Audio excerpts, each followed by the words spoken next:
speaking in a deep, resonant voice. Welcome to another thrilling episode of Howard's Opinion, the podcast where we dive into the most captivating stories in the world of sports. I'm your host, Howard, and I'm delighted to have you join me today as we explore the latest developments in college baseball, specifically the upcoming series between Tennessee and LSU. Now, folks, this is not just any ordinary matchup. We're talking about two powerhouses with a rich history of producing significant and sometimes controversial games across multiple sports. As John Adams so aptly puts it in his recent article, Tennessee, LSU have history of significant, controversial games. The Vols and Tigers have been locked in some epic battles over the years. Who can forget the 1959 football game where Tennessee handed LSU one of its worst losses in history, ending their 19-game winning streak and depriving them of back-to-back national championships? Or how about the 2001 SEC championship game where Nick Saban's Tigers rallied to upset Tennessee, costing them a shot at a national title? But it's not just football, my friends. The Lady Vols and LSU have had their fair share of intense matchups in women's basketball, including that memorable 2008 Final Four semifinal where Pat Summitt's team edged out the Tigers to advance to the championship game. And then there are the men's basketball games. Who can forget the 1981-82 season when Tennessee squeaked past LSU on a last-second tip-in, prompting LSU coach Dale Brown to protest the officials' call? Or how about the 1992 SEC tournament game where Shaquille O'Neal and Carlos Groves got into a physical altercation, resulting in multiple ejections? Fast forward to today, folks, and we have another thrilling series on our hands. No 5 LSU is set to take on No 6 Tennessee in Baton Rouge, with both teams looking to prove themselves as the best in the SEC. Will this series live up to its predecessors? We'll be keeping a close eye on it, that's for sure. And that's all for now, folks. The stage is set for what promises to be an electrifying series between two of college baseball's heavyweights. We'll be right back with more fascinating sports news on Howard's Opinion. Stay tuned. Welcome back to Howard's Opinion.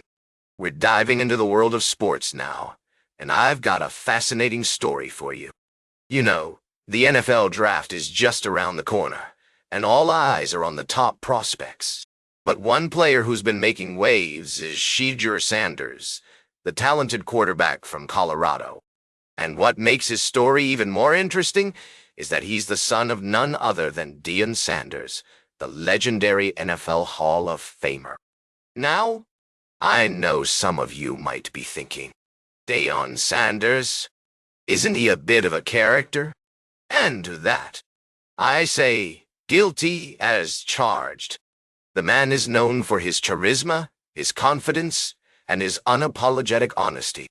But when it comes to his son Shedeur, Deion is all about being a proud papa.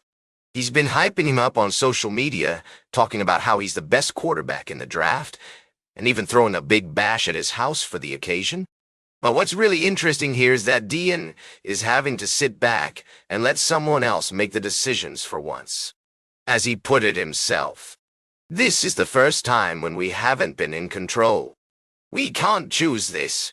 So, now you've got to relinquish all your power and full autonomy. You've got to sit back and really trust God. That's right, folks. Even Deion Sanders has to learn to let go sometimes. Now, do we? I know some of the draft experts are saying that Shedeur might not be a top 10 pick, but Deion is having none of that. He's convinced that his son is going to be a star in the NFL, and he's not afraid to say it. And you know what? I kind of love it. The confidence, the swagger, it's all so very Deion. Of course, only time will tell where Shedeur ends up on draft day, but one thing's for sure. It's going to be a wild ride.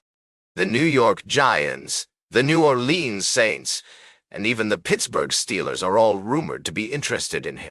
And when that pick is made, you can bet Deion will be right there, celebrating with his son. So, what do you think? Will Shedeur Sanders live up to his dad's lofty expectations? Can he handle the pressure of being a first-round draft pick? Let us know your thoughts on social media using the hashtag Howard's Opinion.